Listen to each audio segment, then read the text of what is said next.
Le point de départ, pour décrire le vivant, c'est la notion d'espèce. Mais au fait, cette notion que tout le monde utilise sans y penser, vous la définiriez comment, vous? Aujourd'hui, le critère officiel, c'est l'interfécondité. En gros, si deux individus peuvent se reproduire entre eux, et si leur descendance est fertile, alors ils appartiennent à une même espèce. Là, par exemple, ça ne marchera pas. On a clairement deux espèces distinctes. Là, par contre, on est visiblement en présence d'une espèce unique. L'avantage de la notion d'espèce, c'est qu'elle permet de ranger des millions d'individus dans une seule boîte, à laquelle on attribue un nom latin unique. Ouais, latin, ça fait plus chic. Et ça évite les querelles linguistiques.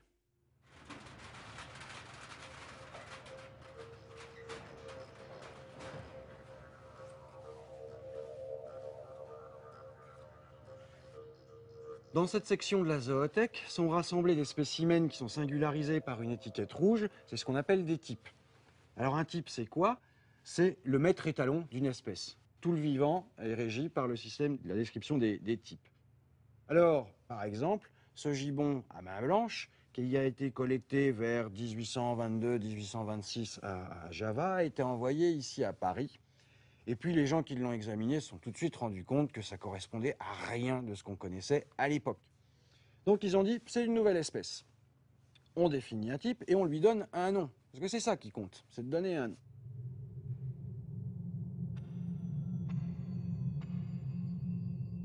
À quoi ça sert de donner des noms à 1,8 million d'espèces, à 5 millions ou à 10 millions? Bon, je dirais en soi, à rien.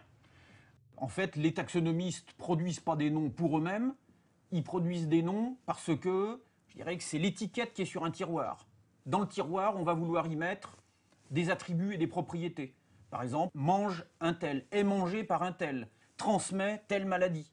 C'est pour ça que le métier du systématicien, c'est de faire en sorte que chaque espèce soit désignée par un seul nom et que chaque nom ne désigne qu'une seule espèce, qu'il y ait une relation biunivoque entre les espèces dans la nature et puis le domaine des noms. Voilà. Et bon, c'est pas trivial.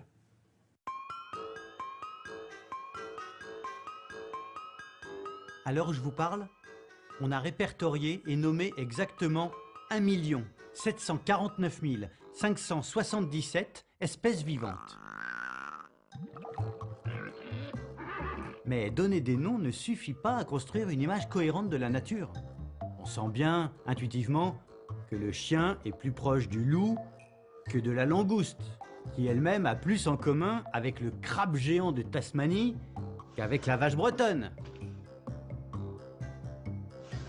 Comment rendre compte de ces ressemblances qui existent entre des espèces différentes? Prenons au hasard un petit échantillon du monde vivant. Le saumon d'Écosse, le lémurien, le canari, l'escargot, le crocodile, la chauve-souris, et puis moi. Pour faire un classement, il faut choisir un critère. Et là, j'ai justement une machine à trier. Avec sa télécommande, c'est très pratique. Il suffit de taper un critère, essayons les ailes. On tape son critère et on passe tout le monde dans la machine.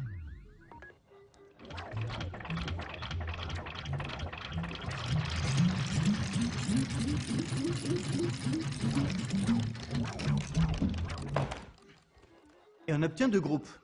Ceux qui ont des ailes là-bas et ceux qui n'en ont pas, ici. Essayons maintenant le poil.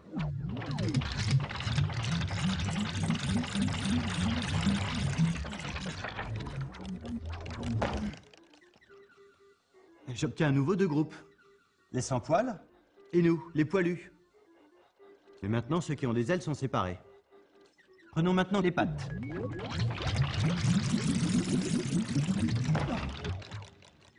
Cette fois-ci, on obtient trois groupes différents. Les quadrupèdes, nous, les bipèdes, et les sans pattes. Le problème, c'est que chaque caractère semble aboutir à un résultat différent. Classé, chez moi, Homo sapiens, C'est une vraie passion, une seconde nature. J'ai essayé tous les critères. Taille, durée de vie, ordre alphabétique, abeilles, acariens, alligators, amibes, mais aussi répartition géographique, mode de reproduction, habitudes alimentaires. J'ai inventé 1000 systèmes de classification, du plus primaire au plus subtil, du plus rationnel au plus arbitraire, comme dans cette ancienne encyclopédie chinoise évoquée par l'écrivain argentin Jorge Luis Borges. Les animaux se divisent en A. Appartenant à l'empereur. B. Embaumé. C. Apprivoisé. D. Cochon de lait. E. Sirène. F. Fabuleux. G. Chien en liberté. H. Inclus dans la présente classification. I. Qui s'agitent comme des fous. J. Innombrable. K. Dessiné avec un pinceau très fin en poil de chameau. L. Etc. M. Qui viennent de casser la cruche. N. Qui de loin semblent des mouches. Pourtant, parmi les innombrables classifications qu'on a imaginées, il y en a une qui a plus de sens que les autres. Ce buisson sphérique, c'est la version actuelle d'une très ancienne image, l'arbre de la vie. Toutes les espèces vivant sur Terre sont là, à chaque extrémité de ces millions de branches. Cette représentation contemporaine est le résultat d'un long processus qui a commencé par une échelle.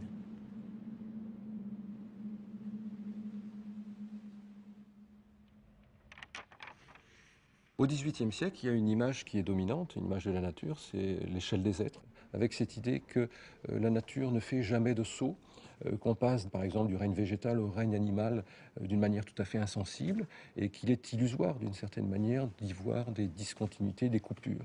Et cette échelle des êtres, eh bien, Charles Bonnet est le premier à la représenter sous une forme très concrète, avec des montants, avec des échelons. Mais le feu, l'air, l'eau, les éléments de la chimie fondamentale, les champignons, les plantes, et puis nous voilà insensiblement arrivés au règne animal. On poursuit ensuite les insectes, les coquillages, les limaçons, les escargots, les serpents, les poissons rampants et les poissons volants, évidemment. Les poissons volants qui font la jonction avec les oiseaux amphibies. Et on poursuit l'autruche, les quadrupèdes, et puis bien sûr, couronnement de cette échelle des êtres, l'homme.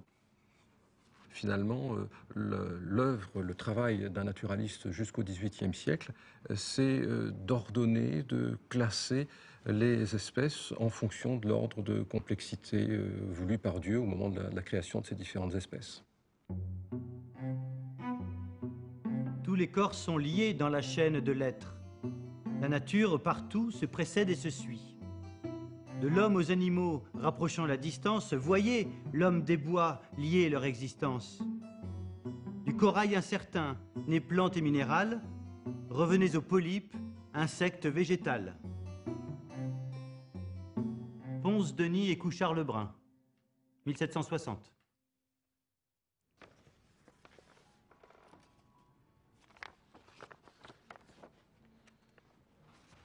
Alors, au milieu du XVIIIe siècle, l'autre grand auteur, c'est Carl von Linné, qui va publier en 1735 un ouvrage tout à fait important, fondamental pour tout dire, qui s'appelle le Systema Naturae, dont on a ici la première édition. Systema Naturae, dont on voit rien que par le titre l'ambition, puisque Linné a le projet, dans cet ouvrage, de classer les trois règnes de la nature en classes, ordre, genre et espèces, et on retrouve au fond les principales divisions qui sont toujours utilisées par les classificateurs. Je suis donc un Homo sapiens.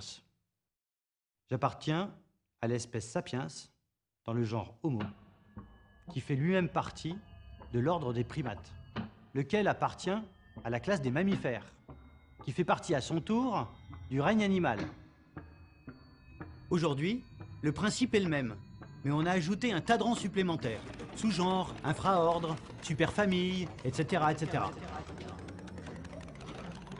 Finalement, au XVIIIe siècle, les débats entre les naturalistes s'organisent autour de deux grands thèmes. Il y a les continuistes d'un côté, à l'image de Charles Bonnet et de son échelle des êtres, Et puis il y a les discontinuistes d'un autre côté, à l'image de Linné, qui eux pensent qu'on peut subdiviser la nature en un certain nombre d'entités, les fameuses catégories du vivant. Et puis à la fin du XVIIIe siècle, une troisième image de la nature va émerger, qui va tenter en définitive de concilier les points de vue. Et alors on a cette première représentation autour des années 1800, sous la plume d'un botaniste qui s'appelle Augustin Augier, dont on ne sait pas bien grand-chose, mais qui, en l'occurrence, représente cette continuité et cette discontinuité de la nature sous la forme d'un arbre. Sur une même branche, des classes de plantes qui entretiennent un certain nombre de parentés, d'affinités, donc une sorte de continuité. Et lorsqu'on passe d'une branche à une autre branche, une réelle discontinuité, un hiatus.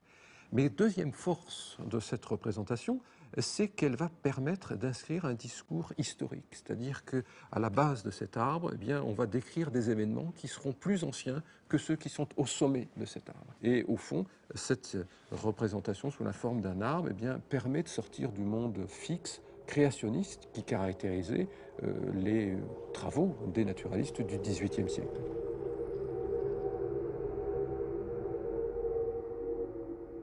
En 1859, paraît en Angleterre un ouvrage phare, c'est L'origine des espèces de Charles Darwin. Et dans cet ouvrage de Darwin, on retrouve une représentation, non plus cette fois-ci vraiment de la continuité ou de la discontinuité de la nature, mais bel et bien de l'histoire du développement de la vie et du foisonnement de la vie à la surface de la Terre au cours du temps. Darwin est le premier à saisir le sens véritable de cette image d'arbre du vivant. Dans L'origine des espèces, il en propose une lecture nouvelle. L'arbre devient généalogique.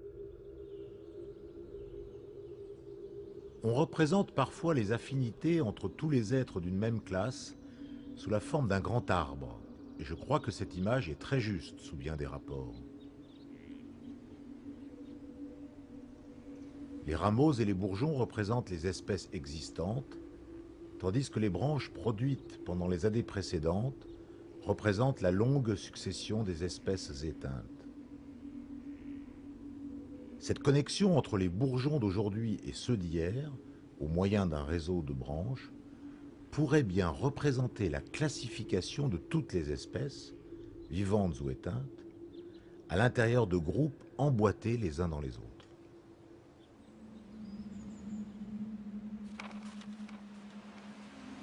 Après Darwin, la systématique acquiert un sens nouveau. Il ne s'agit plus de repérer les affinités entre les espèces, mais de découvrir leur histoire évolutive pour reconstituer leur arbre généalogique commun. Cet arbre, c'est comme ça qu'on le dessine au XIXe siècle. Un chêne gigantesque dont chaque rameau représente une espèce ayant habité la Terre à un moment donné. Là en bas, les espèces les plus primitives, et tout en haut, moi. Seulement, ce grand chêne raconte une histoire fausse. Le problème, c'est le tronc. Cette direction privilégiée, qui aboutit à mettre les uns en haut et les autres en bas, n'a aucune justification objective. L'arbre de la vie, il faudrait le dessiner plutôt comme ça.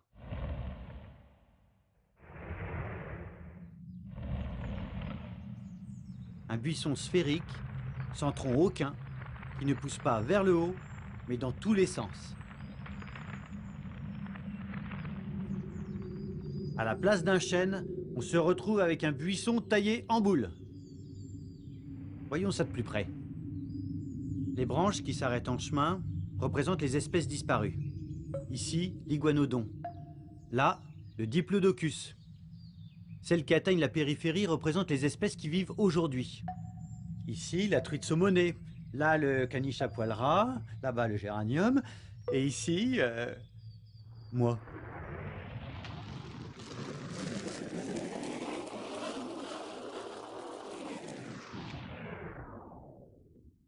Voilà. Au lieu de trôner comme autrefois au sommet de l'arbre du vivant, je me retrouve au bout d'une branche banale, comme une vulgaire crevette. C'est légèrement embarrassant, mais tout ça parce que les scientifiques, depuis un siècle ou deux, se sont mis en tête de me traiter comme une espèce ordinaire.